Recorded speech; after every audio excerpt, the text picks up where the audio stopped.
ಹೀಗಾಗಿ ಆ ಹಣವನ್ನು ಎಲ್ಲಿವರೆಗೂ ಹೋರಾಟ ಬೇಕು ನ್ಯಾಯ ಬೇಕು. ಮಂತ್ರಿಗಳ ಕೈಗೊಂಡ ಕೆಲಸ ಮಾಡ್ತಾರೆ ಭ್ರಷ್ಟ ಪೊಲೀಸ್ ಅಧಿಕಾರಿಗಳಿಗೆ ಕಾಂಗ್ರೆಸ್ ಶಾಸಕರ ಮಾತು ಕೇಳಿ ಅಧಿಕಾರ ದುರ್ಬಳಕೆ ಭ್ರಷ್ಟ ಕಾಂಗ್ರೆಸ್ ಸರ್ಕಾರ ಬೇಕು ನ್ಯಾಯ ಬೇಕು. ಗುಂಡಗಳ ರಕ್ಷಣೆ ಮಾಡ್ತಿರುವ ಭ್ರಷ್ಟ ಕಾಂಗ್ರೆಸ್ ಸರ್ಕಾರಕ್ಕೆ ಗುಂಡಗಳ ರಕ್ಷಣೆ ಮಾಡ್ತಿರುವ ಭ್ರಷ್ಟ ಕಾಂಗ್ರೆಸ್ ಸರ್ಕಾರಕ್ಕೆ ತಕ್ಕಂತೆ ಕಾನೂನು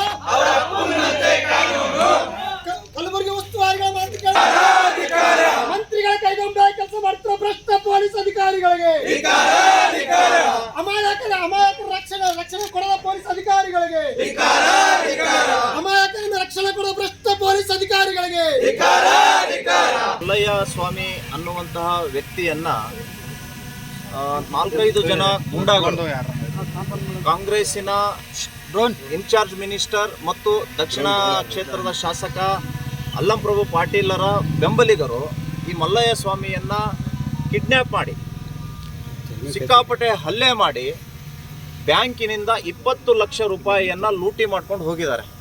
ಮತ್ತು ಈ 20 ಲಕ್ಷ ರೂಪಾಯಿ ಲೂಟಿ ಮಾಡಿರುವುದನ್ನ ನೀನು ಯಾರಿಗಾದ್ರೂ ಹೇಳಿದರೆ ನಿನ್ನ ಕೊಲೆ ಮಾಡ್ತೀವಿ ಅನ್ನುವಂಥ ಬೆದರಿಕೆ ಕೂಡ ಹಾಕಿ ಸಿಕ್ಕಾಪಟ್ಟೆ ಟಾರ್ಚರ್ ಕೊಟ್ಟು ಅವರನ್ನ ಮಾನಸಿಕವಾಗಿ ಕುಗ್ಗಿಸಿದ್ರು. ಇದನ್ನ ಕುರಿತು ಇಲ್ಲಿಯ ಪ್ರತಾಪಾದ್ ಠಾಣೆಯಲ್ಲಿ ಪ್ರಕರಣ ದಾಖಲಾಗಿದೆ. ಪ್ರಕರಣ ದಾಖಲಾಗಿ 3 ತಿಂಗಳಾಯಿತು. ಸಂಪೂರ್ಣವಾಗಿರುವಂತಹ ತನಿಖೆ ಮಾಡದೇ ಪೊಲೀಸರು ನಿಷ್ಕಾಳಜಿಯನ್ನು ವಹಿಸಿದ್ದಾರೆ. ಇದಕ್ಕೆ ಕಾರಣ ಇಲ್ಲಿಯ ಆಳುವಂತಹ ಮಂತ್ರಿಗಳು ಮತ್ತು ಶಾಸಕರು. ಇವರ ಮಾತನ್ನು ಕೇಳಿ ಪೊಲೀಸರು ನಿಷ್ಕ್ರಿಯವಾಗಿದ್ದಾರೆ. ಹೀಗಾಗಿ 20 ಲಕ್ಷ ರೂಪಾಯಿ ಇಲ್ಲಿಯವರೆಗೂ ರಿಕವರಿ ಮಾಡಿಲ್ಲ. ಎಷ್ಟು ಜನರನ್ನು ಅರೆಸ್ಟ್ ಮಾಡಿದ್ದೀವಿ, ಈ ಹಣ ಎಲ್ಲೆಲ್ಲಿಟ್ಟಿದ್ದಾರೆ ಅನ್ನುವಂತಹ ಮಾಹಿತಿ ಸಾರ್ವಜನಿಕರಿಗೆ ಕೊಟ್ಟಿಲ್ಲ.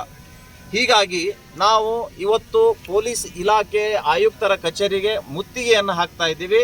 ಸಾಯಂಕಾಲದವರೆಗೆ ಧರಣಿ ಮಾಡ್ತೀವಿ. ಎಲ್ಲಿವರೆಗೂ ನ್ಯಾಯ ಕೊಡುವುದಿಲ್ವೋ ಅಲ್ಲಿಯವರೆಗೂ ಕೂಡ ನಾವು ಇಲ್ಲಿಂದ ಕದಲೋದಿಲ್ಲ ಅನ್ನುವಂತಹ ಸಂಕಲ್ಪದೊಂದಿಗೆ ಇವತ್ತು ಆ ಮಲ್ಲಯ್ಯ ಸ್ವಾಮಿ ಮತ್ತು ಅವರ ದಂಪತಿಗಳಿಗೆ ನಾವು ಬಂದಿದ್ದೀವಿ. ಇವತ್ತು ಆ ಮಲ್ಲಯ್ಯ ಸ್ವಾಮಿ ಅವರು ಹೇಳಿದ್ದಾರೆ, ನಮಗೆ ನ್ಯಾಯ ಸಿಗದೆ ಹೋದರೆ ನಾವು ಇವತ್ತು ವಿಷಪ್ರಾಶನ ಮಾಡ್ತೀವಿ ಅಂತ ಹೇಳಿ ಕೈಯಲ್ಲಿ ವಿಷದ ಬಾಟ್ಲಿಯನ್ನು ಇಟ್ಕೊಂಡು ಬಂದಿದ್ದಾರೆ. ಏನೂ ಆದರೂ ಹೆಚ್ಚು ಕಮ್ಮಿ ಆದರೆ ಇಲ್ಲಿಯ ಪೊಲೀಸ್ ಆಯುಕ್ತರೇ ಅದಕ್ಕೆ ನೇರ ಹೊಣೆ ಆಗ್ತಾರೆ ಅನ್ನುವಂಥದ್ದನ್ನು ನಾನು ಹೇಳ್ತಾ ಇದ್ದೆ. ಅಲ್ಲ, ಈಗ ಈ ಆರೋಪಿಗಳನ್ನು ಅರೆಸ್ಟ್ ಕೂಡ ಮಾಡಿದ್ದಾರೆ, ರಿಕವರಿ ಕೂಡ ಮಾಡಿದ್ದಾರೆ. ಪರ್ಟಿಕ್ಯುಲರ್ ಉದ್ದೇಶ ಏನು ಅಂತ ನಿಮ್ಗೆ ಅಲ್ಲ ಸರ್, ಅದು 4 ಗೋಡೆ ಮಧ್ಯೆನೇ ಇರಬೇಕಾ ತನಿಖೆ? ಕಾರ್ಪೊರೇಷನ್ನಲ್ಲಿ ಸುಮಾರು 37 ಲಕ್ಷ ರೂಪಾಯಿ ಲೂಟಿ ಆಯ್ತು. ತಕ್ಷಣವೇ ಅವರ ಆರೋಪಿಗಳನ್ನು ಅರೆಸ್ಟ್ ಮಾಡಿದರು. ಹಣವನ್ನು ಡಿಸ್ಪ್ಲೇ ಮಾಡಿ ಇಲ್ಲಿಯ ಕಮಿಷನರೇ ಪತ್ರಿಕಾಗೋಷ್ಠಿ ಕರೆದು ಸಂಪೂರ್ಣ ಮಾಹಿತಿಯನ್ನು ಜಿಲ್ಲೆಯ ಜನತೆಗೆ ಕೊಟ್ಟರು. ಆದರೆ ಈ ಪ್ರಕರಣದಲ್ಲಿ ಯಾಕೆ ಕೊಡ್ತಾ ಇಲ್ಲ? ಯಾಕೆ ಇವರು ಇನ್ಚಾರ್ಜ್ ಮಿನಿಸ್ಟರ್ ಬೆಂಬಲಿಗರು, ಸೌತ್ MLA ಸಪೋರ್ಟರ್ಸ್ ಅಂತೇಳಿ ನೀವು ಪ್ರೆಸ್ ಮೀಟ್ ಮಾಡ್ತಾ ಇಲ್ವಾ? ಇವ್ರು ಮರ್ಯಾದೆ ಉಳಿಸ್ತಾ ಇದ್ದೀರಾ ನೀವು? ಅದೆಲ್ಲ ನೆಪ ಹೇಳೋದು ಬೇಕಾಗಿಲ್ಲ. ಇವತ್ತು ಎಷ್ಟು ಹಣ ರಿಕವರಿ ಆಗಿದೆ ಸಂಪೂರ್ಣವಾಗಿರುವಂತಹ ಮಾಹಿತಿ, ಯಾರ್ಯಾರು ಇದರಲ್ಲಿ ಭಾಗಿಯಾಗಿದ್ದಾರೆ ಅವರ ಮುಖಚರ್ಯೆ ಇಡೀ ಜನಾಂಗಕ್ಕೆ ಗೊತ್ತಾಗಬೇಕಲ್ಲ.